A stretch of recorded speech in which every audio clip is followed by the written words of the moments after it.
Apa manfaatnya Pak sejak ikut coaching dengan saya ini?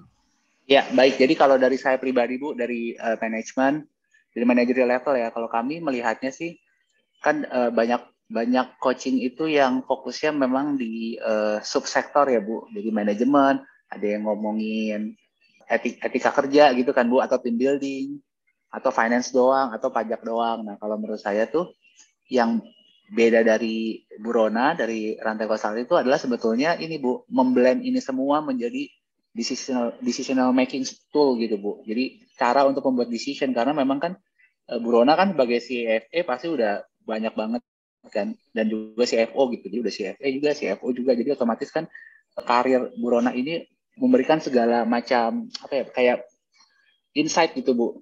Oh, kalau kamu ngambil ini, dulu sih saya kejadiannya jadi A gitu. Nah, itu kan buat pebisnis kan penting ya, Bu, karena kan kita jadi tahu resiko yang kita hadapin. Kayak waktu dulu awal kan, pertama kali saya diskusi ke Ibu kan adalah, oh kita punya cash gap, Bu.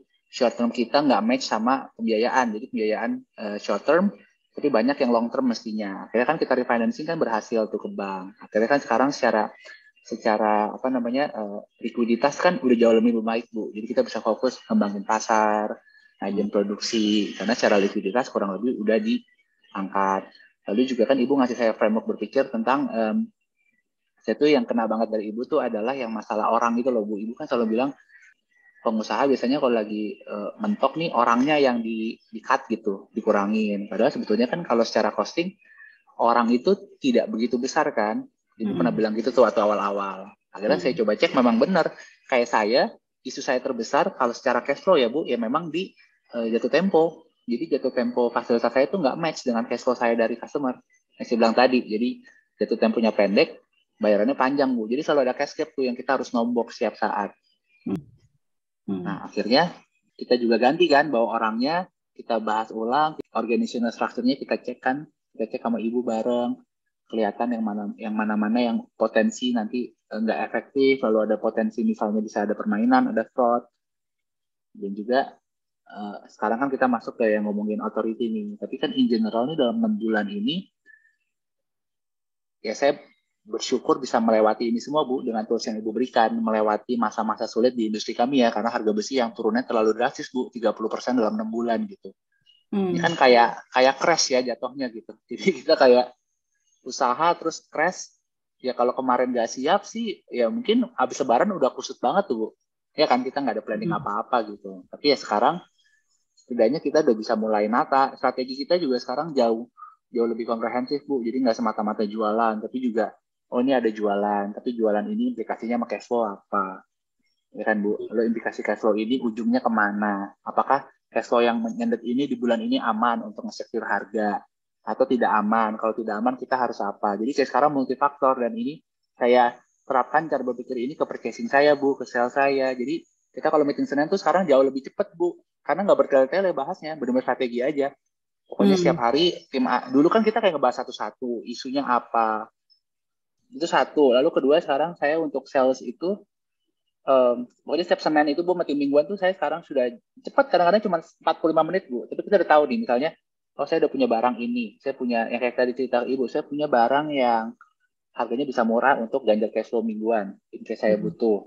Nah, tim sales sudah tahu nih, jumlahnya berapa, ininya berapa. Mereka di sana udah gerilya tuh, Bu, pergi, Bu.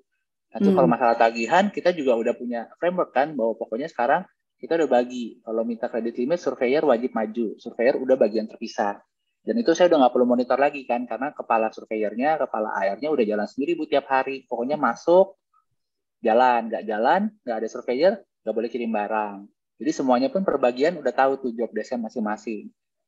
Dan untuk kita kayak menghindari juga, Bu, culture kayak saling menyalahkan gitu. Kalau dulu kan kayak misalnya ngasih kredit, terus nggak dibayar atau telat bayarnya, kan salah-salahan. Kok sales ngasih gitu kan, Bu. Nah, kalau sekarang dengan adanya organisator ini semuanya jadi punya tanggung jawab, Bu, bahwa kalau ya udah nih, kita kalau 4 bagian semua setuju ngasih si ini kredit line, udah ya semua setuju ya. Jadi kalau nggak ketagih semuanya harus bareng-bareng lagi gitu, karena udah tujuan bersama.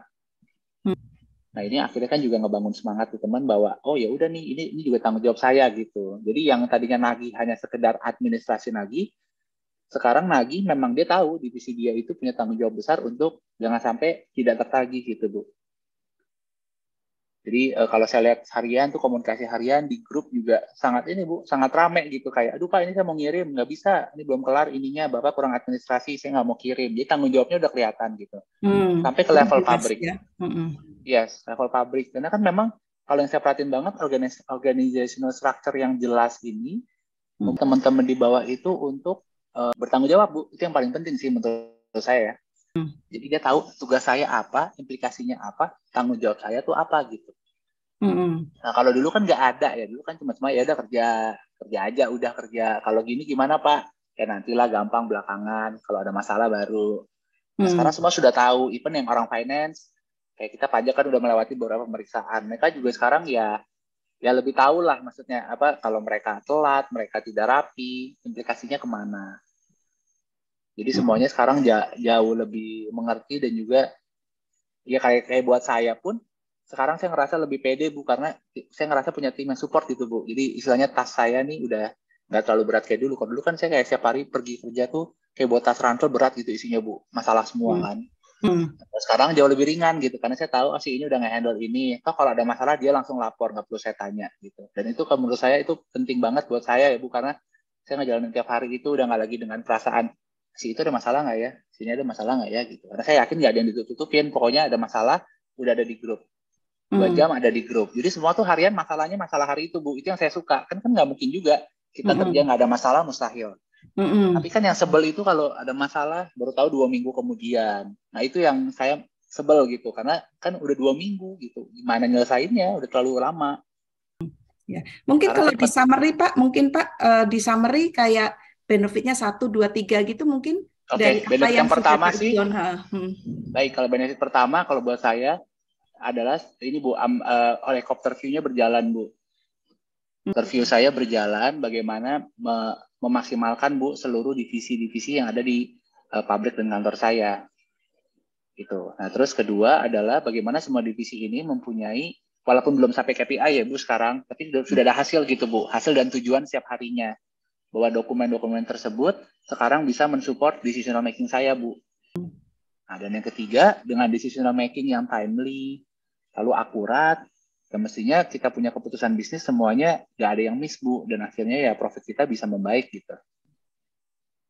Karena strategi ini kan kita nggak bisa buat kalau datanya nggak akurat kan. Jadi sebetulnya sih di 6 bulan ini yang saya rasa improvement dari teman-teman di bawah tuh itu dengan skema ya Bu, dengan skema tanpa harus setiap hari saya teriak, tapi hanya dengan bikin penjelasan sekali, kasih organizational structure-nya, terus memberikan penjelasan kan Bu bahwa kamu tugasnya ini, kalau salah resikonya ini, panjangnya kemana resikonya gitu.